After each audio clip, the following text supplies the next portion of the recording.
오늘은 가스라이팅에 대해서 한번 이야기를 해볼 거예요. 특히 가스라이팅이 어떠한 과정을 통해서 이루어지는지, 그리고 가스라이팅의 정의가 뭔지 다루어 볼 겁니다. 구독과 좋아요, 알림 설정, 환호는 저에게 큰 힘이 됩니다.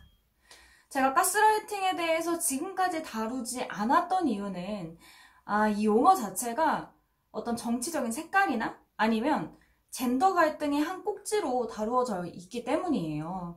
그런데 최근에 가스라이팅이 단순하게 남녀 사이뿐 아니라 자녀 혹은 어떤 개인과 개인 간의 관계에서도 이게 성별과 상관없이 이루어질 수 있다는 이해가 많이 확산된 것 같아요. 그래서 이야기를 해봐도 괜찮겠다라는 생각이 들었어요. 아마 저는 가스라이팅 중에서도 가장 극단적인 케이스들을 만난 사람이 아닌가 싶습니다. 예를 들면 심각한 수준의 데이트 폭력이나 가정폭력으로 인해서 피해를 당해온 사람들을 만나기도 하고요. 아니면 그런 과정에 있던 아이들을 만나기도 합니다.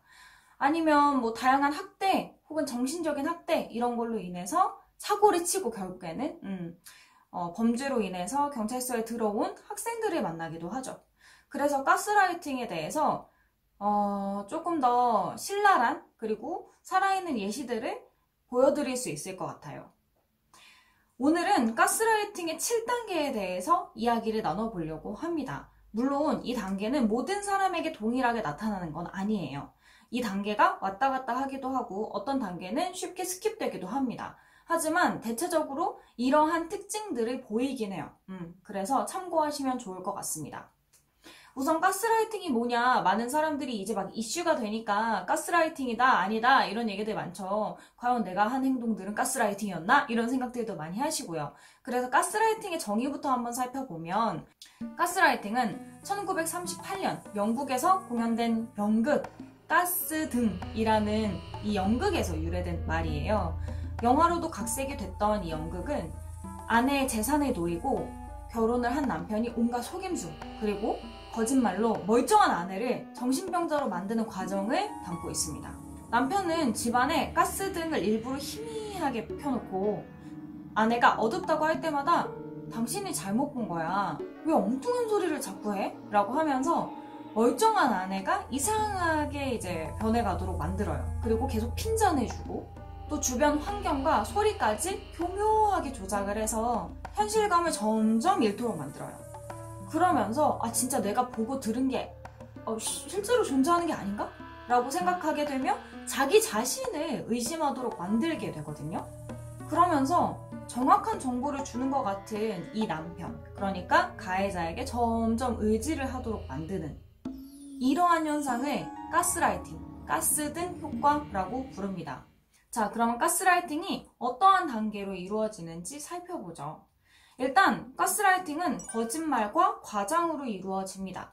이 가스라이팅 연극에서도 마찬가지였죠. 남편이 불을 희미하게 켜놓고 아니면은 뭔가 이상한 소리를 들리게 해놓고 여보, 물 떨어지는 소리 안 나? 라고 하면 무슨 소리야? 아무 소리도 안 들리는데 이렇게 뭔가 핀잔을 주고 네가 듣는 게 잘못됐어 라고 이야기를 하는 거죠. 전부 다 거짓말이었습니다. 가스라이팅을 하는 사람들은 피해자에게 뭔가 부정적인 이야기를 객관적으로 검증 가능한 사실을 통해서 이야기하지 않습니다. 그거보다는 잘못된 추정 아니면 비난 같은 거를 사용해서 이 가스라이팅을 받는 사람을 좀 방어적으로 만들어요. 예를 들면 직장인 남녀가 사귀고 있어요. 그리고 이 여자가 가스라이터라고 생각을 해봅시다. 가스라이팅을 하는 사람이요. 이 여자가 승진 그리고 사회적 성공에 정말 눈에 불을 켜고 환장을 하는 사람이야. 근데 승진에 실패를 해버린 거예요. 그러니까 누군가 비난을 할 상대가 필요하겠죠. 그때부터 이제 남자친구에게 가스라이팅을 시작합니다. 네가 나를 힘들게 해서 그래. 네가 나를 너무 귀찮게 하니까 날 도와주지 않으니까 네가 내 속을 썩이니까 승진해서 실패했어. 내 실패는 너에게 책임이 있어. 라고 이야기를 하면서 그 남자친구에게 너도 승진 시험 가지 마. 너도 승진하지 마. 라고 말해버립니다. 그래서 이 남자는 너무 미안한 거야. 그리고 여자친구가 얼마나 승진을 위해서 노력했는지 아니까. 그리고 실제로 몇 번 싸우면서 얘가 승진 시험을 잘 준비를 못한 것 같아서 미안해. 그래서 진짜 나도 가지 말아야 되나 고민을 합니다. 이상하죠? 부모 자식 간의 관계에서는 남편과 싸우기만 하면 자식에게 내가 너만 없었으면, 네가 없었으면 난 당연히 이혼을 하고 자유롭게 살았을 거야. 내가 너 때문에 이혼을 못해. 이렇게 이야기를 하는 겁니다. 사실 이런 경우는 자식보다 어른들 간의 관계에 문제가 있을 가능성이 더 커요. 자식 때문에 갈등이 생기는 건 거의 없죠. 그런데 가장 쉽게 나무랄 수 있고, 그리고 자신의 감정을 합리화하고 정당화할 수 있는 구실로 삼는 거예요. 되게 이렇게 들으니까 치졸하죠.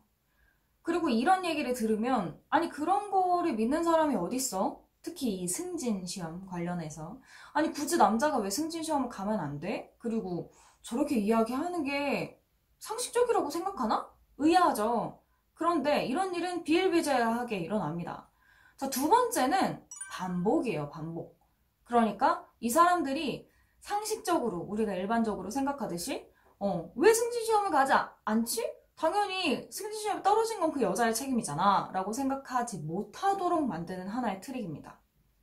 심리전처럼 공세, 막 공세를 해요. 거짓말, 그리고 뭔가 네가 잘못했어, 너 때문에 내가 이렇게 됐어 라는 말들로 계속 공세를 해요. 그러면서 대화를 통제합니다. 기승전 너 때문이야. 그리고 관계를 지배하기 위해서 거짓말을 끊임없이 해요. 자, 1번의 예를 보면 정말 이해가 안 되잖아요. 그런데 이거를 계속해서 하잖아요. 그럼 사실이 돼. 이게 진짜 맞는 것 같아요. 물론 부모 자식 관계에서도 마찬가지입니다. 정말 나 때문에 부모님이 이혼을 못 하시나 보다. 아니면 나 때문에 부모님이 싸우시나 봐. 이렇게 생각할 수밖에 없어요. 자, 세 번째는 이렇게 해서 아무리 생각해도 이건 아닌 것 같아. 네가 승진시험에 떨어진 건 내 책임이 아닌 것 같아 라고 하면서 반발을 하잖아요. 그러면 오히려 가스라이팅이 강화됩니다. 만약에 그들이 거짓말을 했어요. 그래서 가스라이팅을 당하는 사람이 너 그거 거짓말이지, 그거 아닌 것 같아 라고 뭔가 이의를 제기했을 때는 거기에 합당한, 혹은 그거보다 훨씬 2배, 3배, 4배 많은 거짓말을 해서 결국에는 질문을 한 사람의 질문이 틀린 것처럼 만들어 버립니다. 그리고 그 가스라이팅을 당하는 사람이 실질적인 증거를 제시한다 해도 이 증거를 부인하고 거짓으로 주장을 함으로써 강하게 반박을 해요. 의심과 혼란을 가중시키는 거죠. 자, 다른 상황을 생각을 해봅시다. 연인 관계예요. 여자는 남자친구가 아무래도 바람을 피우는 것 같아. 그래서 불시에 남자친구 자취방으로 탁 찾아갔습니다. 그런데 다른 여자와 이렇게 관계를 갖고 있는 남자를 보게 된 거예요. 이 여자는 손이 덜덜 떨렸어. 그래서 당장에 쳐들어가서 야 어쩌고저쩌고 하고 싶었지만 그렇게 할 수가 없었어. 그래서 막 부들부들 떨면서 잠깐 집에서 나옵니다. 그리고 다음날 남자친구한테 어떻게 된 거냐고 물어요. 내가 봤어 라고 얘기하면서 굉장히 명확한 증거죠. 그런데 가스라이터인 남자친구는 야 네가 꿈을 꾼 거야, 무슨 소리야, 너 의심병 걸렸냐? 이렇게 얘기를 해버리는 거죠. 정말 어이가 없죠. 그런데 이걸 계속하면 가스라이팅을 당하는 사람이 믿어요. 이거를 보시는 분들 중에서 강하게 가스라이팅을 당하는 분을 보지 못했거나 자신의 삶 주변에서 없었다면 이 상황이 정말 이해가 안 되는 거거든요. 그런데 너무너무 심리적인 거예요. 우리가 세뇌한다 그러잖아요. 그 세뇌의 하나의 틀도 이 가스라이팅에서 작용이 되는 것 같습니다. 자, 네 번째 단계는 희생자를 달아 없어지게 만들어버려요. 제가 가스라이팅의 정의에 대해서 이야기를 하면서 자기 자신을 의심하게 만든다고 했죠. 이것처럼 공격을 계속해요. 너는 의심병자야. 네가 의심병이 많아서 이런 상황을 오해한 거야. 그리고 너 때문에 내가 되게 힘들지만 널 참아주고 있어. 이러한 말들을 계속해요. 그럼 피해자는 진짜 내가 잘못인가? 내가 잘못 봤나? 내가 얘를 정말 이렇게 만들어버린 걸까? 얘가 나를 이렇게 대하는 데에는 분명히 내 책임이 있을 거야. 그러면서 두려워하고 자기 자신을 비관하고 의심하고 쇠약해져요. 그러면서 자기 회의도 생겨요. 내가 이런 여잔데 쟤가 나를 만나주는 것만 해도 나는 너무 감사해. 그러면서 자기 자신이 어떤 사람인지, 자기 의식도 떨어지게 되고, 현실을 의심하기 시작해요. 그 가스라이터가 말해주는 대로 생각하게 돼. 예를 들면, 야, 너 같은 애 누가 만나줘? 나니까 만나주지. 너처럼 의심병 많고, 능력 없고, 피곤하게 만드는 여자랑 누가 만나니? 이렇게 계속해서 얘기를 했어. 그러면 이 남자가 나에게 너무 과격하게 행동하고 때리고 욕하고 날 무시하고 멸시하더라도 그래, 내가 얘가 아니면 나는 만날 사람이 없어. 이 세상에 나를 믿어주고 날 지지해주고 도와주는 사람은 얘밖에 없어. 그리고 얘가 나한테 욕하고 때리는 건 내가 잘못해서 그래. 라고 생각해버립니다. 점점 이제 심각해지죠. 5번째 단계는 공동 의존성을 높입니다. 이 공동 의존성이라는 게 뭐냐면 파트너에 대해서 과도한 감정적 혹은 심리적인 의존을 얘기해요. 그러니까 얘 없으면 내가 살 수가 없어지는 거야.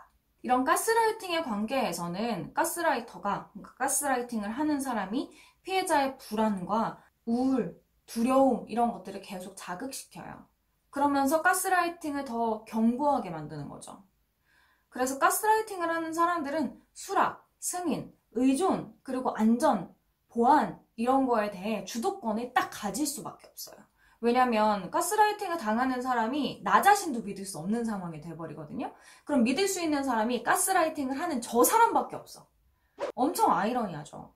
그러면서 사실은 이 가스라이팅의 가장 큰 적은 뭐냐면 사실을 알려주는 주변의 사람들이에요. 예를 들면 이 남자친구가 나에게 욕하고 날 컨트롤하고 날 가스라이팅을 해. 그럼 내가 내 친구한테 무슨 얘기를 하다가 이 얘기가 나와요. 그럼 그 친구가 정색을 하면서 야, 헤어져. 미친 거 아니야? 야, 네가 무슨 의부증이야. 의심증이야. 그건 당연한 거야. 네가 이상한 게 아니고 네 남자친구가 이상해. 라고 얘기를 해주면 내가 잘못 생각하고 있었나? 라는 생각이 들거든요. 그래서 이 가스라이터들은 보통 가스라이팅을 하는 사람의 주변 사람들을 다 잘라내요. 현실성을 자각시켜줄 수 있는 사람들과의 관계를 다 통제해버립니다. 그런데 이게 교묘한 게 뭐냐면 사람이라는 게 예를 들면 제가 연애를 하는데 남자친구가 야, 네 친구 걔 별로야. 걔랑 만나지 마. 라고 하면 안 만납니까? 뭐 안 만나시는 분들도 계시겠지만 이거는 생각보다 그렇게 효과적인 방법은 아니에요. 그거보다는 의심 혹은 걔가 너를 시기해서 그래. 걔가 너를 별로 안 좋아해서 그래. 라고 하면서 스스로 그 사람과 거리감을 두도록 만드는 거예요. 굉장히 힘들죠. 그리고 어거지로 그 사람과 떼어내는 사람들은 그 사람과 만났을 때 되게 삶이 피곤하게 만들어요. 예를 들면 내가 걔랑 만나지 말라 그랬잖아. 너 나 무시해? 이렇게. 그러면 2가지 선택밖에 없거든요. 얘랑 계속 갈등을 일으키던지 아니면 내 친구와 거리를 두던지. 근데 거리와 두는 걸 선택하시는 분들이 많더라고요. 자, 6번째. 거짓된 희망을 줍니다. 교묘한 술책, 교묘한 말들로 내가 너를 너무 사랑해. 그래서 이렇게 하는 거야. 온화함, 그리고 뭐 친절함, 따뜻함 이러한 것들을 보여줘요. 그래서 정말 답답한 게 뭐냐면 데이트 폭력 피해자들이 저한테 와서 스스로도 되게 많이 고민을 해요. 이 사람이 나쁜 사람이 아니고 술에 취해서 그래요. 아니면 평소에는 너무너무 잘해주는데 화가 나면은 그냥 그렇게 행동하는 거예요. 저는 그 사람밖에 없어요. 그 사람만 저를 믿어줘요. 라고 얘기하는 경우가 되게 많거든요. 되게 슬퍼요. 그런 거 보면 아쉽고. 근데 이런 일이 비일비재하게 발생한다는 겁니다. 그래서 피해자들은 흔히 계속 이러지 않으니까 가끔 화날 때만 좀 피하면 돼 라고 생각하거나 아마 상황이 나아질 거야. 혹은 내가 제 심기를 건드리는 행동만 하지 않으면 우리 관계는 엄청 좋아 라고 생각해버려요. 그게 더 쉬우니까. 근데 매일 가스라이팅 하는 사람들은 이렇게 중간중간에 온화함, 친절함 이런 타이밍을 가질까요? 대체적으로 이 오남의 타이밍은 가스라이팅 행위가 시작되기 전에 이 피해자를 안주하고 좀 마음을 놓게 만들려는 책략일 수 있습니다. 경계를 낮추는 거죠. 그래서 이러한 책략으로 인해서 가스라이터는 조금 더 이 가스라이팅을 당하는 사람과의 관계를 더 공고하게 만들어요. 이게 연애를 하는 사람들 중에서 불안정한 연애를 하지만 그 관계에서 떠나지 못하는 사람들과 이야기를 해보면 이런 극단적인 상황을 자기도 익숙하게 느끼고 있어요. 그러니까 우리가 마라탕만 계속 먹던 사람들은 미역국 못 먹는 거야. 너무 과하게, 너무 인상적으로, 너무 자극적인 연애들만 하던 사람들은 그렇지 않은 연애가 너무 밍숭밍숭하게 느껴지는 거예요. 그래서 사람이 싸우면 그럴 수도 있지. 이렇게 일반화해버려요. 자신의 경험을. 자, 7번째, 마지막입니다. 이거는 지배하고 통제합니다. 병리학적으로 가스라이터의 궁극적인 목표는 그 개인 혹은 집단 그리고 사회 전체를 통제하고 지배하고 이용하려는 목적이에요. 그래서 계속해서 거짓말을 하고 좀 강압적인 말과 행동을 하고 이런 것들을 통해서 자기가 원하는 방식으로 그들의 삶을 컨트롤하는 거죠. 그래서 대체로 이 관계를 보면 살얼음판을 걷는 것 같은 관계예요.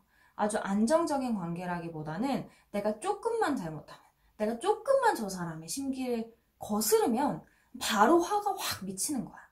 그러니까 이 사람은 계속 긴장하고 불안한 상태에서 저 사람에게 맞추기 위해서 일거수일투족 신경을 쓰기 시작하게 되는 거죠. 그런데 제가 가스라이팅을 당하시는 분들을 보면 되게 착하고 수용적이고 다른 사람들의 갈등을 과도하게 피하는 경향을 보이는 것 같아요. 물론 이게 안 좋다는 건 아닙니다. 그런데 내가 이게 너무 싫어. 그리고 나는 이게 아니라고 생각해. 그런데 이거에 대해서 이야기를 하려면 저 사람과 갈등을 피할 수 없는 상황. 그때는 선택을 해야 하는 거죠. 내가 싸울 거를 예상하고 싸울 것인가? 아니면 저 사람과의 싸움이 너무 피곤하고 미안하고 여러 가지로 불편하니까 그냥 맞춰줄까? 근데 이 가스라이팅을 당하시는 분들을 보면 후자예요. 내 목소리를 내고 싸우기보다는 저 사람에게 조금 더 맞춰주는 경향을 보입니다. 그래서 연애를 할 때는 혹은 이제 다른 사람과 관계를 맺을 때는 너무 폐쇄적인 관계를 갖는 건 좋지 않아요.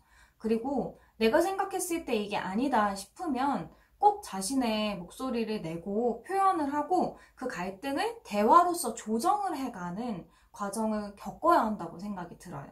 그랬을 때 상대는 이 사람은 내가 컨트롤할 상대가 아니고 나와 함께 어떤 중론, 그러니까 조정을 해야 하는 사람이구나 라고 느낄 수 있습니다.